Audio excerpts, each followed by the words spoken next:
Redes convergentes. El mundo digital está cambiando.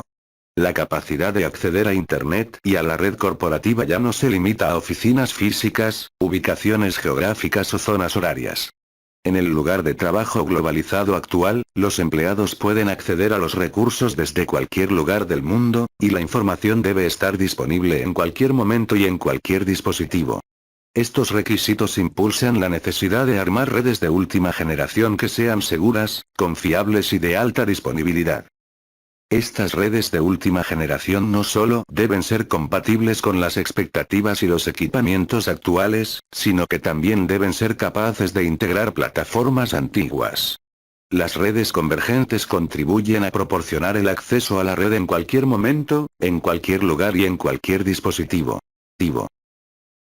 Elementos de una red convergente. Para admitir la colaboración, las redes comerciales emplean soluciones convergentes mediante sistemas de voz, teléfonos IP, gateways de voz, soporte de video y videoconferencias. Las redes convergentes con soporte de colaboración, incluidas las de servicio de datos, pueden incluir características como las siguientes. Control de llamadas. Procesamiento de llamadas telefónicas, identificador de llamadas, transferencia de llamadas, llamadas en espera y conferencias. Mensajería de voz. Correo de voz. Movilidad. Recepción de llamadas importantes en cualquier lugar. Contestador automático. Se atiende a los clientes con mayor rapidez, ya que las llamadas se enrutan directamente al departamento o a la persona que corresponde.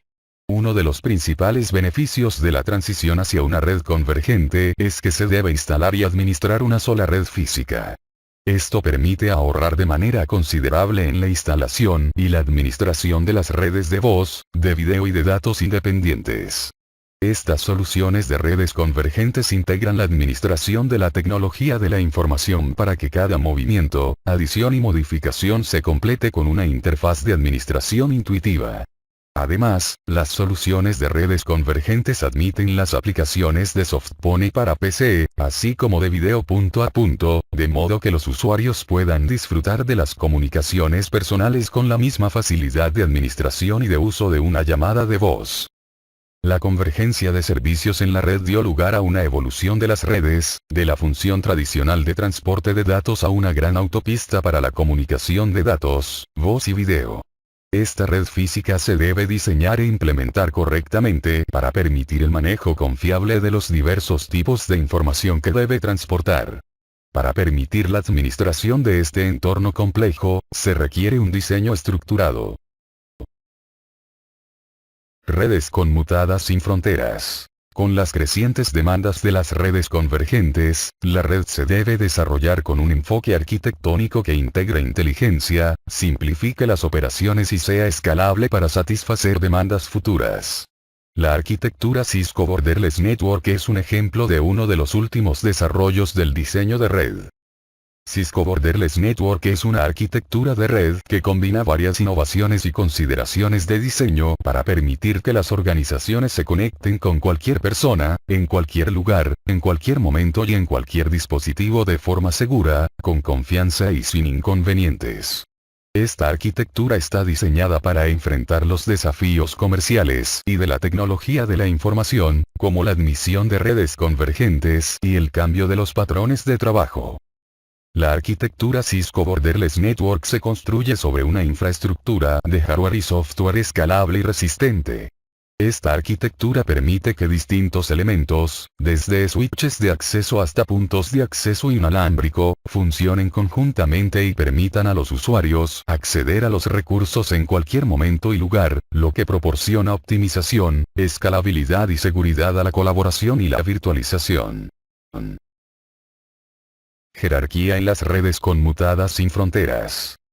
La creación de una red conmutada sin fronteras requiere el uso de principios de diseño de red sólidos para asegurar la máxima disponibilidad, flexibilidad, seguridad y facilidad de administración.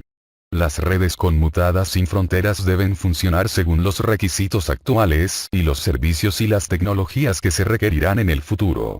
Las pautas de diseño de las redes conmutadas sin fronteras se basan en los siguientes principios. Jerárquico. Facilita la comprensión de la función de cada dispositivo en cada nivel, simplifica la implementación, el funcionamiento y la administración, y reduce los dominios de error en cada nivel. Modularidad. Permite la expansión de la red y la habilitación de servicios integrados sin inconvenientes y a petición.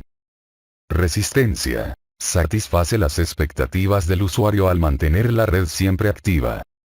Flexibilidad. Permite compartir la carga de tráfico de forma inteligente mediante el uso de todos los recursos de red.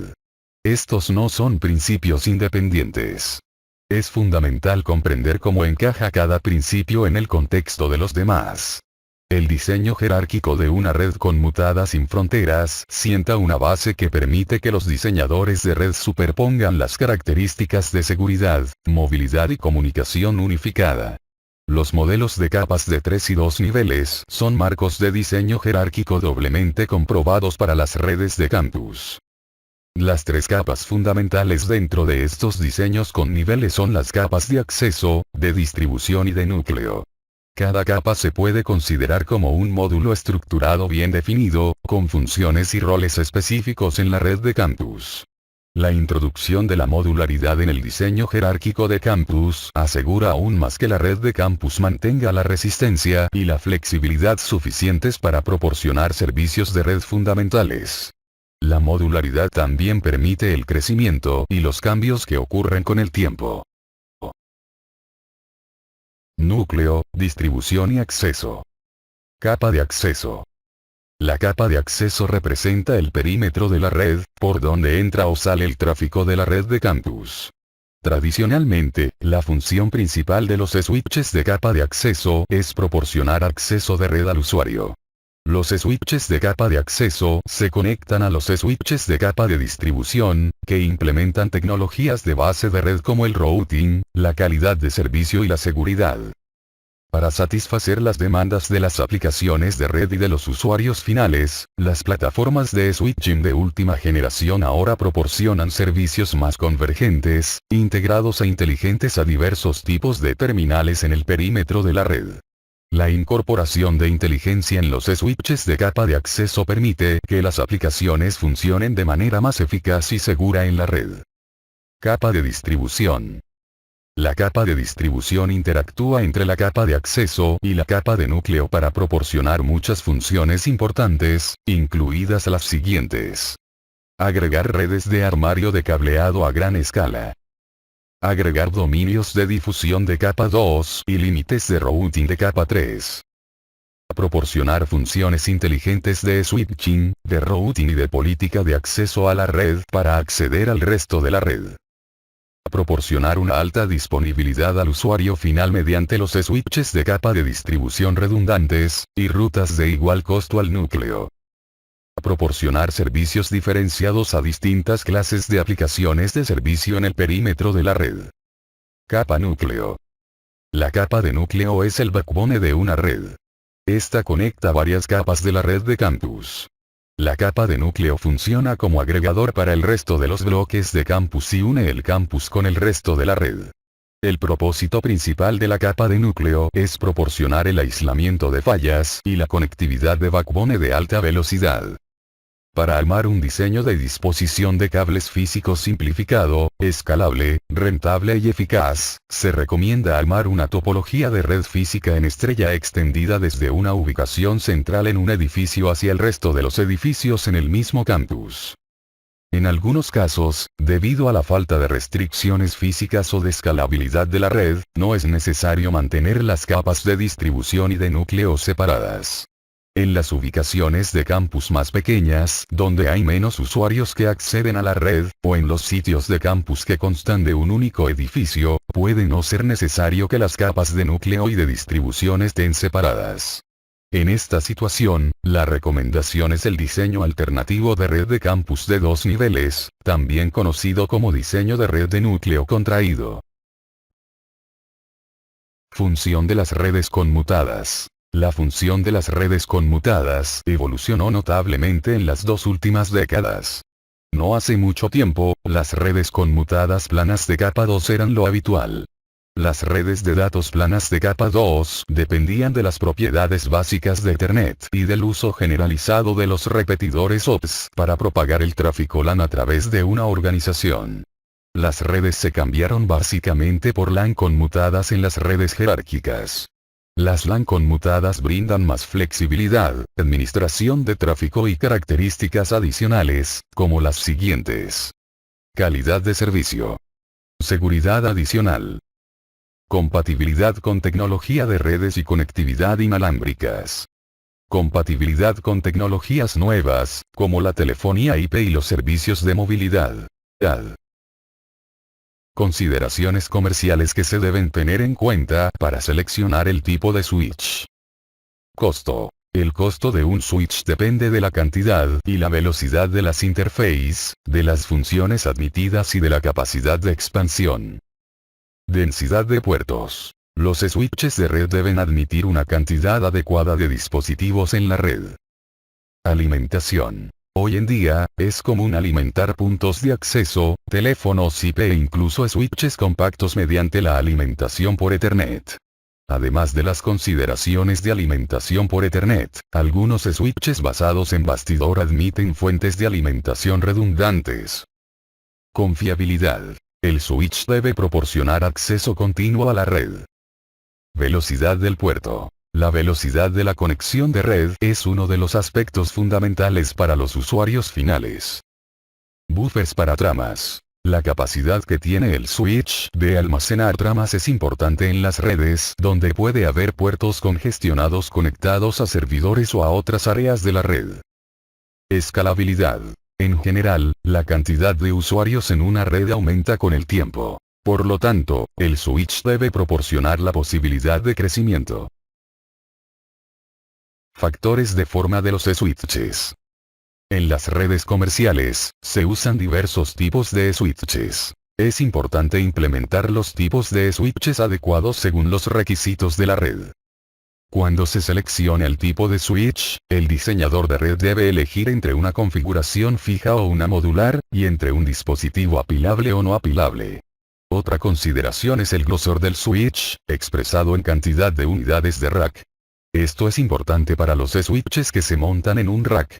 Por ejemplo, los switches de configuración fija son todos de una unidad de rack, 1U. Con frecuencia estas opciones se denominan factores de forma del switch. Switches de configuración fija. Los switches de configuración fija no admiten características u opciones más allá de las que vienen originalmente con el switch. El modelo específico determina las características y opciones disponibles. Por ejemplo, un switch gigabit fijo de 24 puertos no admite puertos adicionales. En general, existen diferentes opciones de configuración que varían según la cantidad y el tipo de puertos incluidos en un switch de configuración fija. Switches de configuración modular. Los switches de configuración modular ofrecen más flexibilidad en su configuración. Generalmente, estos switches vienen con bastidores de diferentes tamaños que permiten la instalación de diferentes números de tarjetas de líneas modulares. Las tarjetas de línea son las que contienen los puertos. La tarjeta de línea se ajusta al bastidor del switch de igual manera que las tarjetas de expansión se ajustan en la computadora. Cuanto más grande es el chasis, más módulos puede admitir. Es posible elegir entre muchos tamaños de bastidores diferentes. Un switch modular con una tarjeta de línea de 24 puertos admite una tarjeta de línea de 24 puertos adicional para hacer que la cantidad total de puertos ascienda a 48.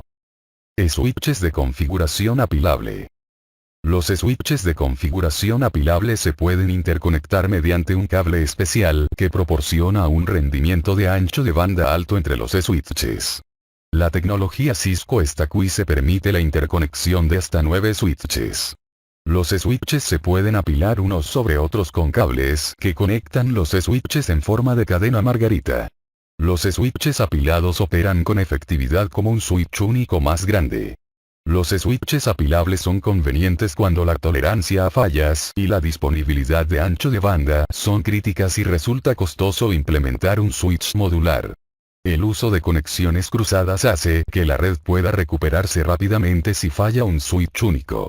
Los switches apilables usan un puerto especial para las interconexiones. Muchos switches apilables Cisco también admiten la tecnología Stack Power, que permite compartir la alimentación entre los miembros de la pila. Switching como concepto general en tecnología de redes y telecomunicaciones. El concepto de switching y reenvío de tramas es universal en la tecnología de redes y en las telecomunicaciones. En las redes LAN, WAN y en la red pública de telefonía conmutada, PSTN, se usan diversos tipos de switches. El concepto fundamental de switching hace referencia a un dispositivo que toma una decisión según dos criterios: puerto de entrada y dirección de destino. La decisión sobre cómo un switch reenvía el tráfico se toma en relación con el flujo de ese tráfico. El término entrada se usa para describir el lugar de un puerto por donde ingresa una trama al dispositivo. El término salida se usa para describir las tramas que salen del dispositivo desde un puerto determinado. Cuando un switch toma una decisión, lo hace sobre la base del puerto de entrada y la dirección de destino del mensaje. Los switches LAN mantienen una tabla que usan para determinar cómo reenviar el tráfico a través del switch. Los switches LAN Cisco reenvían tramas de Ethernet según la dirección MAC de destino de las tramas. Completado dinámico de la tabla de direcciones MAC de un switch. Los switches usan direcciones MAC para dirigir las comunicaciones de red a través del switch al puerto correspondiente hacia el destino. Un switch se compone de circuitos integrados y del software complementario que controla las rutas de datos a través del switch. Para definir qué puerto usar para transmitir una trama, el switch primero debe saber qué dispositivos existen en cada puerto. A medida que el switch descubre la relación entre puertos y dispositivos, crea una tabla denominada tabla de direcciones MAC o tabla de memoria de contenido direccionable CAM. CAM es un tipo de memoria especial que se usa en las aplicaciones de búsqueda de alta velocidad. Los switches LAN determinan cómo manejar las tramas de datos entrantes mediante una tabla de direcciones MAC. El switch genera la tabla de direcciones MAC mediante el registro de la dirección MAC de cada dispositivo conectado a cada uno de los puertos. El switch usa la información de la tabla de direcciones MAC para enviar las tramas destinadas a un dispositivo específico por el puerto que se asignó a ese dispositivo. El switch completa la tabla de direcciones MAC según las direcciones MAC de origen. Cuando el switch recibe una trama entrante con una dirección MAC de destino que no figura en la tabla de direcciones MAC, este reenvía la trama por todos los puertos, saturación, excepto el puerto de entrada de la trama. Cuando el dispositivo de destino responde, el switch agrega la dirección MAC de origen de la trama y el puerto por donde se recibió la trama a la tabla de direcciones MAC. En las redes que cuentan con varios switches interconectados, la tabla de direcciones MAC contiene varias direcciones MAC para un único puerto conectado a los otros switches. Los siguientes pasos describen el proceso de creación de una tabla de direcciones MAC. 1. El switch recibe una trama de la PS1 en el puerto 1. 2. El switch examina la dirección MAC de origen y la compara con la tabla de direcciones MAC. Si la dirección no está en la tabla de direcciones MAC, el switch asocia la dirección MAC de origen de la PS1 al puerto de entrada, puerto 1, en la tabla de direcciones MAC. Si la tabla de direcciones MAC ya contiene una entrada para esa dirección de origen, restablece el temporizador de vencimiento. Por lo general, las entradas para las direcciones MAC se guardan durante 5 minutos. 3. Una vez que el switch registró la información de la dirección de origen, examina la dirección MAC de destino. Si la dirección de destino no figura en la tabla MAC o si es una dirección MAC de difusión, indicada por todas letras F, el switch satura todos los puertos con la trama, excepto el puerto de entrada. 4. El dispositivo de destino, PS3, responde a la trama con una trama de unidifusión dirigida a la PS1. 5. El switch incorpora la dirección MAC de origen de la PS3 y el número de puerto de entrada a la tabla de direcciones. En la tabla de direcciones MAC, se encuentran la dirección de destino de la trama y el puerto de salida asociado. 6. Ahora el switch puede reenviar tramas entre estos dispositivos de origen y destino sin saturación, ya que cuenta con entradas en la tabla de direcciones que identifican a los puertos asociados. Métodos de reenvío del switch. A medida que las redes fueron creciendo y las empresas comenzaron a experimentar un rendimiento de la red más lento, se agregaron puentes Ethernet, una versión anterior del switch, a las redes para limitar el tamaño de los dominios de colisiones.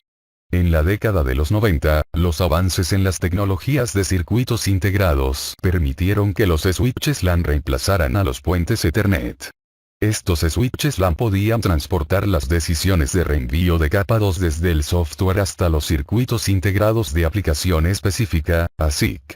Los circuitos integrados para aplicaciones específicas reducen el tiempo de manejo de paquetes dentro del dispositivo y permiten que el dispositivo pueda manejar una mayor cantidad de puertos sin disminuir el rendimiento. Este método de reenvío de tramas de datos en la capa 2 se denominaba switching por almacenamiento y envío. Este término lo diferenciaba del switching por método de corte. El método de almacenamiento y envío toma una decisión de reenvío en una trama después de recibir la trama completa y de revisarla para detectar errores. Por el contrario, el método de corte inicia el proceso de reenvío una vez que se determinó la dirección MAC de destino de una trama entrante y se estableció el puerto de salida. Conmutación por almacenamiento y envío. El switching por almacenamiento y envío tiene dos características principales que lo diferencian del método de corte: la verificación de errores y el almacenamiento en buffer automático. Verificación de errores. Los switches que usan switching por almacenamiento y envío realizan la verificación de errores de las tramas entrantes. Después de recibir la trama completa en el puerto de entrada, el switch compara el valor de secuencia de verificación de trama, FCS, en el último campo del datagrama con sus propios cálculos de FCS, Frame Check Sequence. El FCS es un proceso de verificación de errores que contribuye a asegurar que la trama no contenga errores físicos ni de enlace de datos. Si la trama no posee errores, el switch la reenvía. De lo contrario, se la descarta. Almacenamiento en buffer automático. El proceso de almacenamiento en buffer del puerto de entrada que usan los switches de almacenamiento y envío proporciona la flexibilidad para admitir cualquier combinación de velocidades de Ethernet. Por ejemplo, el manejo de una trama entrante que se traslada a un puerto Ethernet de 100 MB/s y que se debe enviar por una interfaz de 1 GB/s requiere el uso del método de almacenamiento y envío. Ante cualquier incompatibilidad de las velocidades de los puertos de entrada y salida, el switch almacena la trama completa en un buffer, calcula la verificación de FCS, la reenvía al buffer del puerto de salida y después la envía. El switching por almacenamiento y envío es el método principal de switching LAN de Cisco. Los switches de almacenamiento y envío descartan las tramas que no pasan la verificación de FCS y, por lo tanto, no reenvían las tramas no válidas. Por el contrario, los switches que usan el método de corte pueden reenviar tramas no válidas, ya que no realizan la verificación de FCS. Conmutación por método de corte.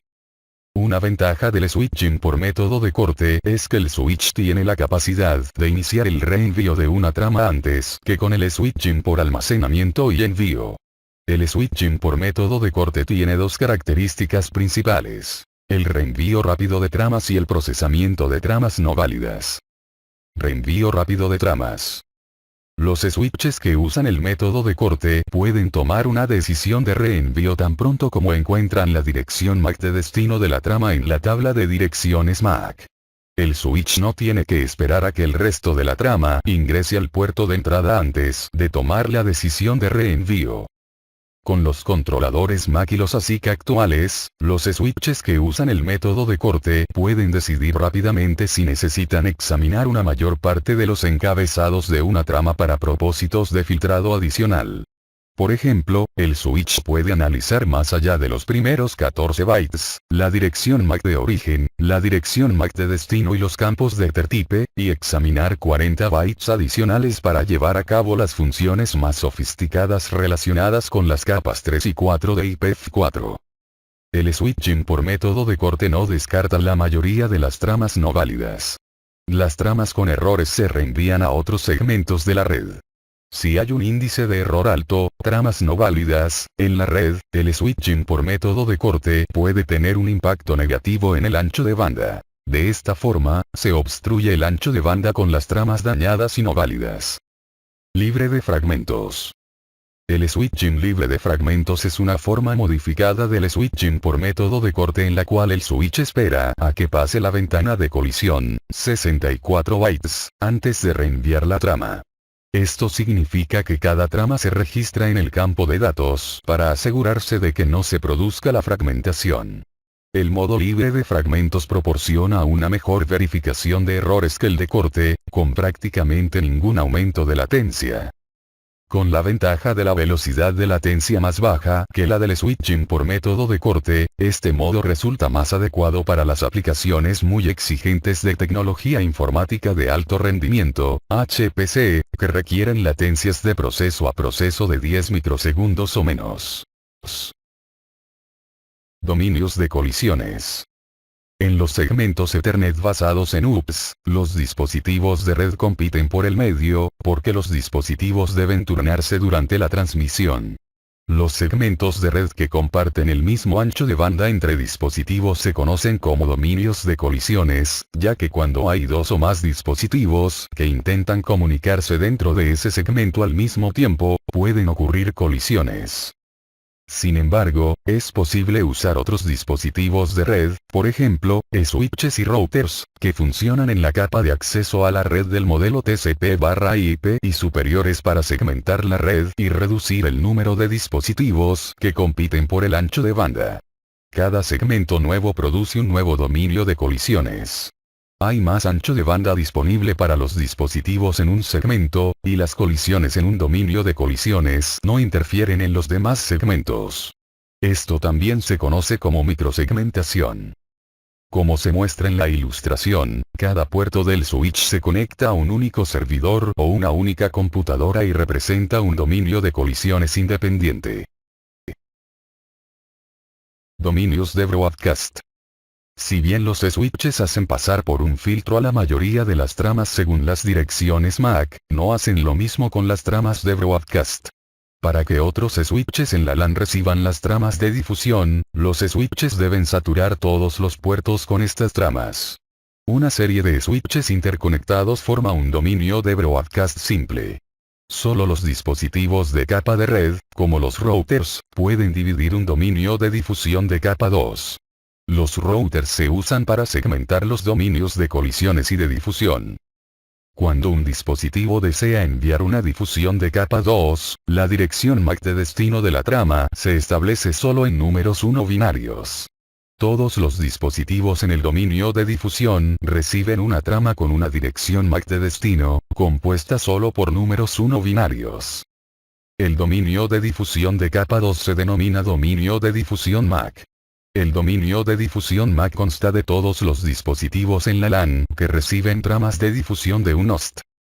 Cuando un switch recibe una trama de difusión, la reenvía por cada uno de sus puertos, excepto el puerto de entrada en el que se recibió la trama de difusión.